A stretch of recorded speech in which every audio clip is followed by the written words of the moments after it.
ਪੰਜਾਬੀ ਦੁਨੀਆ ਦੀਆਂ ਵੱਡੀਆਂ ਬੋਲੀਆਂ ਵਿੱਚ ਸ਼ੁਮਾਰ ਹੁੰਦੀ ਹੈ। ਇਸ ਬੋਲੀ ਦਾ ਪਿਛੋਕੜ, ਰਹਿਤਲ ਤੇ ਲਹਿਜਾ ਇਹਦੀ ਪਛਾਣ ਵੀ ਹੈ ਤੇ ਮਾਣ ਵੀ। ਜਿੱਥੇ ਦੁਨੀਆ ਭਰ ਵਿੱਚ ਪੰਜਾਬੀ ਬੋਲੀ ਤੇ ਪੰਜਾਬੀ ਰਹਿਤਲ ਨੂੰ ਰਸ਼ਕ ਦੀ ਨਿਗਾਹ ਨਾਲ ਵੇਖਿਆ ਜਾਂਦਾ ਹੈ, ਉੱਥੇ ਹੀ ਪਾਕਿਸਤਾਨ ਦੇ ਕੁਝ ਹਰਾਮਖੋਰ ਸਿਆਸਤਦਾਨ ਤੇ ਬਦਬਖਤ ਬਿਊਰੋਕਰੇਟ ਅਜਿਹੇ ਵੀ ਨੇ ਜਿਨ੍ਹਾਂ ਹਮੇਸ਼ਾ ਪੰਜਾਬੀ ਬੋਲੀ ਨਾਲ ਦੁਸ਼ਮਣੀ ਕੀਤੀ ਤੇ ਇਹਨੂੰ ਗਾਲਮੰਦੇ ਦੀ ਬੋਲੀ ਸਾਬਤ ਕਰਨ ਦੀਆਂ ਸ਼ੈਤਾਨੀ ਕੋਸ਼ਿਸ਼ਾਂ ਵੀ ਕੀਤੀਆਂ।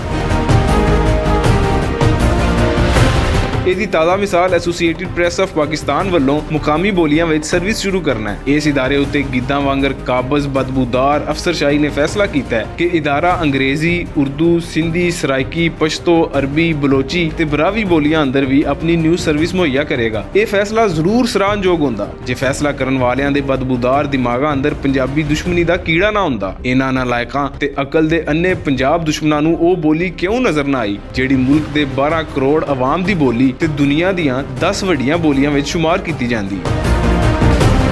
ਵਜ਼ੀਰ-ਏ-ਆਜ਼ਮ ਇਮਰਾਨ ਖਾਨ ਤੇ ਵਜ਼ੀਰ ਇਤਲਾਤ ਸ਼ਿਬਲੀ ਫਰਾਜ਼ ਹੋਰਾਂ ਨੂੰ ਇਸ ਲਿਸਾਨੀ ਨਫ਼ਰਤ ਨੂੰ ਹਵਾ ਦੇਣ ਵਾਲੇ ਬੇਹੂਦਾ, ਬੇਸ਼ਰਮ ਤੇ ਬੇਗੈਰਤ ਜ਼ਿੰਮੇਦਾਰਾਂ ਦੀਆਂ ਹਰਕਤਾਂ ਦਾ ਨੋਟਿਸ ਲੈਣਾ ਪਵੇਗਾ ਤਾਂ ਜੇ ਪੰਜਾਬੀ ਬੋਲਣ ਵਾਲਿਆਂ ਨੂੰ ਅਹਿਸਾਸ ਦਿਵਾਇਆ ਜਾਏ ਕਿ ਅਜਿਹੀਆਂ ਛਛੋਰੀਆਂ ਹਰਕਤਾਂ ਹਕੂਮਤੀ ਏਜੰਡੇ ਦਾ ਹਿੱਸਾ ਨਹੀਂ। ਕੈਮਰਾਮੈਨ ਮੁਹੰਮਦ ਫਾਰੂਕ ਦੇ ਨਾਲ ਰਿਜ਼ਵਾਨ ਅਸਗਰ ਬੱਟ, ਭੁਲੇਖਾ ਟੀਵੀ, ਲਾਹੌਰ।